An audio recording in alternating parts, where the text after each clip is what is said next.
আসসালামু আলাইকুম। সংবাদে আপনাদের সবাইকে স্বাগত জানাচ্ছি। আমি ফিরোজ তোহা। শুরুতেই সংবাদ শিরোনাম। বাংলাদেশের সর্বশেষ গুরুত্বপূর্ণ আপডেট সংবাদে আপনাকে স্বাগত। শুরুতেই সংবাদ শিরোনাম, পরে বিস্তারিত। প্রথমেই জানাবো আমাদের হাতে থাকা সর্বশেষ গুরুত্বপূর্ণ সবথেকে তাজা আপডেট সংবাদ। রাজধানীতে আওয়ামী লীগের 15 নেতাকর্মী গ্রেপ্তার। গেল 24 ঘণ্টায় রাজধানীতে কার্যক্রম নিষিদ্ধ আওয়ামী লীগ ও এর অঙ্গ সংগঠনের 15 নেতাকর্মীকে গ্রেপ্তার করেছে ঢাকা মহানগর পুলিশ। ডিএমপির গোয়েন্দা বিভাগ ডিবি রাজধানীর বিভিন্ন এলাকা হতে তাদের গ্রেপ্তার করে। এরপর জানাবো বহিষ্কৃত আলী হোসেনের রাজনৈতিক সংশ্লিষ্টতা পায়নি তদন্ত কমিটি। সামাজিক যোগাযোগ মাধ্যমে ঢাকা বিশ্ববিদ্যালয় কেন্দ্রীয় ছাত্র সংসদ ডাকসু নির্বাচনে এক নারী প্রার্থীকে কুরুচিপূর্ণ ভাষায় হুমকি দেওয়ার অভিযোগে সমাজবিজ্ঞান বিভাগের শিক্ষার্থী আলী হোসেনকে 6 মাসের জন্য বহিষ্কার করেছে বিশ্ববিদ্যালয় কর্তৃপক্ষ। তবে তার রাজনৈতিক কোনো সংশ্লিষ্টতা পাওয়া যায়নি। এর আগে তিনি জামাতের রাজনীতি করেন বলে একটি গুজব উঠিয়েছিল। তবে বিষয়টি নিশ্চিত করেছে তদন্ত কমিটি। তারা জানিয়েছে তিনি কোনো রাজনৈতিক দলের সঙ্গে যুক্ত নয়।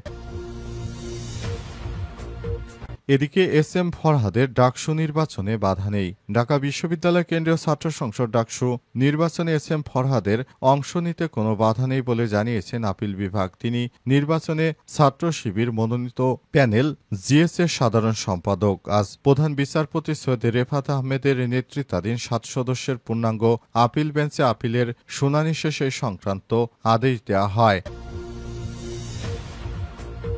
এবারে জানাবো বিপুল পরিমাণ সার আমদানি করবে সরকার। বিদেশ থেকে বিপুল পরিমাণ সার আমদানির সিদ্ধান্ত নিয়েছে সরকার। রাষ্ট্রীয় পর্যায়ে চুক্তির আওতায় 1,45,000 মেট্রিক টন সার আমদানির জন্য 4টি পৃথক প্রস্তাবের অনুমোদন দেওয়া হয়েছে। এবং সর্বশেষ জানাবো সুষ্ঠু নির্বাচন হলে ডাকসুতে বিজয় হবে ছাত্রদল, বললেন বিএনপি নেতা অ্যাডভোকেট রুহুল কবির রিজভী। অবাধ, সুষ্ঠু ও নিরপেক্ষ গ্রহণযোগ্য নির্বাচন হলেই নির্বাচনে বিএনপি ছাত্রদল বিপুল ভোটে জয়ী হবে, এমন মন্তব্য করেছেন বিএনপির সিনিয়র যুগ্ম মহাসচিব অ্যাডভোকেট রুহুল কবির রিজভী। আজ তিনি রাজধানীতে একটি আলোচনা সভায় এসব কথা বলেছেন। তিনি বলেন, আমরা আত্মবিশ্বাসের সঙ্গে বলতে চাই, এবারের নির্বাচনে ছাত্র শিবির নয় বরং ছাত্রদলই ক্ষমতা আসবে যদি সুষ্ঠুভাবে নির্বাচন দেয়া হয়। তিনি আরো বলেন, আশা করছি এবার সুষ্ঠু নির্বাচন হবে এবং ছাত্রদলই ডাকসু নির্বাচনে জয়লাভ করবে। প্রিয় দর্শক, এতক্ষণ শুনছিলেন সংবাদ শিরোনাম, এবারে বিস্তারিত। তবে তার আগে বন্ধুরা অনুরোধ থাকবে এই সংবাদটিতে একটি লাইক দিন। এই চ্যানেলে আপনি নতুন হয়ে থাকলে আমাদের সংবাদটি দেখতে দেখতে চ্যানেলটি সাবস্ক্রাইব করে রাখুন। কমেন্ট করে বন্ধুরা আপনার মূল্যবান মতামত জানিয়ে দিন আপনি বিশ্বের কোন দেশ থেকে বা বাংলাদেশের কোন স্থান থেকে আমাদের সংবাদটি দেখছেন এবং শুনছেন। এবারে বিস্তারিত। রাজধানীতে আওয়ামী লীগের 15 নেতাকর্মী গ্রেপ্তার। গেল 24 ঘণ্টায় রাজধানীতে কার্যক্রম নিষিদ্ধ ঘোষিত আওয়ামী লীগ এর অঙ্গ সংগঠনের 15 নেতাকর্মীকে গ্রেপ্তার করেছে ঢাকা মহানগর পুলিশ। গোয়েন্দা পুলিশ ডিএমপির গোয়েন্দা বিভাগ ডিবি রাজধানীর বিভিন্ন এলাকা হতে তাদেরকে আটক করেছে। আটককৃত নেতাকর্মীদেরকে জিজ্ঞাসাবাদ করা হচ্ছে। জানা গেছে আগামীতে তারা নাশকতা সৃষ্টির নানা রকম অপচেষ্টা চালাচ্ছে, কারণে ডিএমপির কর্মকর্তারা অভিযান চালিয়ে এসব আওয়ামী লীগের নেতাকর্মীদেরকে আটক করেছে রাজধানীর বিভিন্ন এলাকা থেকে। এদেরকে আটকের পর জেল হাজতে নিয়ে যাওয়া হবে, তবে আপাতত থানায় তাদেরকে জিজ্ঞাসাবাদ করা হচ্ছে। আগামীতে তারা 20 লক্ষ মানুষের জনসমাগম ঘটাবে এমনটা খবর পাওয়ার পরই পুলিশ আগের থেকে অনেক বেশি সক্রিয় রয়েছে। অন্তর্বর্তীকালীন সরকারের প্রধান উপদেষ্টা প্রফেসর ড. মোহাম্মদ ইউনূসের সরকার দেশটাকে সুষ্ঠু ও সুন্দরভাবে পরিচালনার জন্য তিনি নানাভাবে উদ্যোগ গ্রহণ করে চলেছেন। তাই দেশে ঢুকে কেউ যেন বিশৃঙ্খল পরিস্থিতি সৃষ্টি করতে না পারে, সেজন্য সব রকমের প্রচেষ্টা চালানো হচ্ছে। অন্তর্বর্তীকালীন সরকারের প্রধান উপদেষ্টা প্রফেসর ড.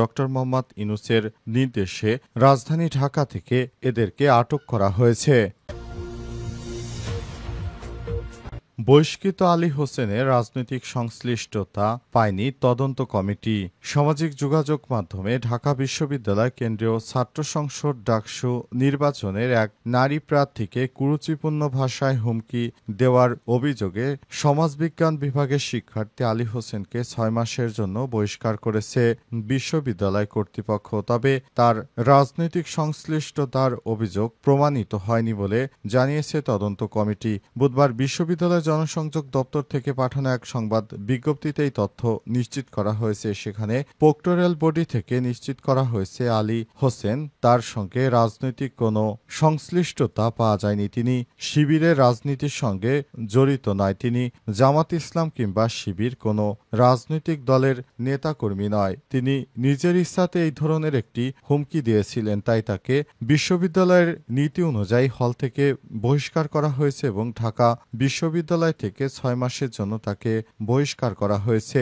ভবিষ্যতে কেউ যেন এই ধরনের হুমকি ধামকি না দেয় সেজন্য সব রকমের প্রচেষ্টা অব্যাহত রয়েছে ঢাকা বিশ্ববিদ্যালয় প্রশাসনের, এবং ঢাকা বিশ্ববিদ্যালয় প্রশাসনের পক্ষ থেকে এই বিষয়টি বারবার স্পষ্ট করে জানানো হয়েছে কেউ যেন কোনো ধরনের রাজনৈতিক ফায়দা হাসিল করতে না পারে। তার একার কারণে এখন রাজনৈতিকভাবে অনেকটা সমস্যার মুখে পড়েছিল ছাত্র শিবির। তবে ছাত্র শিবির শেষ পর্যন্ত সেই সমস্যা কাটিয়ে উঠতে পেরেছে। তবে মাঝখানে বেশ কয়েকটি সংঘর্ষে অনেক ক্ষয়ক্ষতি হয়েছে ছাত্র শিবির সহ ঢাকা বিশ্ববিদ্যালয়ের বিভিন্ন সংগঠনের।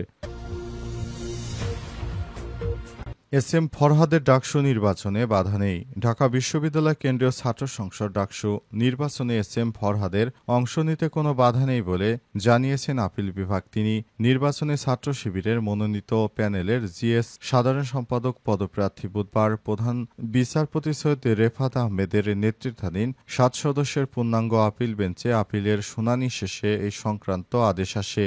এদিকে ডাকসু নির্বাচন হতে বাধা নেই। হাইকোর্টের আদেশ স্থগিত করে আপিল বিভাগের চেম্বার বিচারপতির দেয়া আদেশ বহাল রাখা হয়েছে। ৩০ অক্টোবর পর্যন্ত এই বহাল আদেশ দিয়েছে আপিল বিভাগের পূর্ণাঙ্গ বেঞ্চ। প্রধান বিচারপতি সৈয়দ রেফাত আহমেদের নেতৃত্বাধীন ৭ বিচারপতির বেঞ্চে এ আদেশের ফলে ৯ সেপ্টেম্বর ডাকসু নির্বাচন হতে কোনো বাধা রইল না। আদালতে ঢাবির পক্ষে মোহাম্মদ শিশির মনির, রিটের পক্ষে অ্যাডভোকেট আহসানুল করিম ও ব্যারিস্টার জ্যোতিময় বড়ুয়া এবং DUCSU GS candidate S M ফরহাদের পক্ষে ব্যারিস্টার ইমরান সিদ্দিকী শুনানি করেন। এর আগে ডাকসু নির্বাচন স্থগিত করে হাইকোর্টের দেয়া আদেশ স্থগিতের মেয়াদ বাড়িয়ে আদেশ দেয় আপিল বিভাগের চেম্বার বিচারপতি। আদালতে একই সঙ্গে হাইকোর্টের আদেশ স্থগিত চেয়ে ঢাকা বিশ্ববিদ্যালয় কর্তৃপক্ষের করা আবেদনের উপর বুধবার আপিল বিভাগের নিয়মিত বেঞ্চে অনুষ্ঠিত হয়। মঙ্গলবার আপিল বিভাগের চেম্বার বিচারপতি ফারাহ মাহবুব এ আদেশ দেন। ওই সময় আদালত বলে ৩ সেপ্টেম্বর শুনানির জন্য দিন ধার্য করা হলো। এরপর ৩ সেপ্টেম্বর আজ বিষয়টি ধার্য করার জন্য একটি সময় যে নির্ধারণ করা হয়েছিল সে সময় শুনানি হয়েছে। বিপুল পরিমাণ সার আমদানি করবে সরকার। বিদেশ থেকে বিপুল পরিমাণ সার আমদানির সিদ্ধান্ত নিয়েছে সরকার। রাষ্ট্রীয় পর্যায়ে চুক্তির আওতায় ১,৪৫,০০০ মেট্রিক টন সার আমদানির জন্য ৪টি পৃথক প্রস্তাব অনুমোদন দেওয়া হয়েছে। সক্রিয় সরকারি সার ক্রয় সংক্রান্ত উপদেষ্টা পরিষদ কমিটির ৩৪তম সভায় মঙ্গলবার এই অনুমোদন দেওয়া হয়। অর্থ উপদেষ্টা ড সালেউদ্দিন আহমেদ ভার্চুয়ালি সভায় সভাপতিত্ব করেন। আগামী মৌসুমে চাষাবাদের জন্য কৃষি উপকরণের নির্বিঘ্ন সরবরাহ নিশ্চিত করতে সৌদি আরব, রাশিয়া, মরক্কো ও চীন থেকে এই সার আমদানি করা হবে। কৃষি মন্ত্রণালয়ের প্রস্তাবের ভিত্তিতে বাংলাদেশ কৃষি উন্নয়ন কর্পোরেশন বিএডিসি বিদ্যমান রাষ্ট্র পর্যায়ে চুক্তির আওতায় সব চালান আমদানি করবে। প্রথম প্রস্তাব অনুযায়ী বিএডিসি সৌদি আরবের মা আদেন থেকে ৩৮৯ কোটি ৮৬,৮০,০০০ টাকা ৪০,০০০ মেট্রিক টন ডিএপি সার আমদানি করবে। প্রতি মেট্রিক টনের মূল্য $৯৯৫ দ্বিতীয় প্রস্তাব অনুযায়ী Russia JSC foreign economic corporation Podintorg থেকে ১৫৪ কোটি ৯০,৫১,০০০ টাকায় ৩৫ মেট্রিক টন এমওপি সার আমদানি করা হবে, যার মেট্রিক টনের দাম ৩৬১ মার্কিন ডলার। তৃতীয় প্রস্তাবে মরক্কোর ওসিপি থেকে ২১৫ কোটি ২৮ লক্ষ ৪৩ হাজার টাকায় ৩০,০০০ মেট্রিক টন আমদানি করা হবে এবং চীনের বিএডিসি থেকে ৩৮৯ কোটি ২৫ লক্ষ ৫০ হাজার টাকায় ৪০,০০০ মেট্রিক টন ডিএপি সার আমদানি করা হবে। এ সারগুলো আগামী মৌসুমে কৃষিকাজে খুবই দরকারি।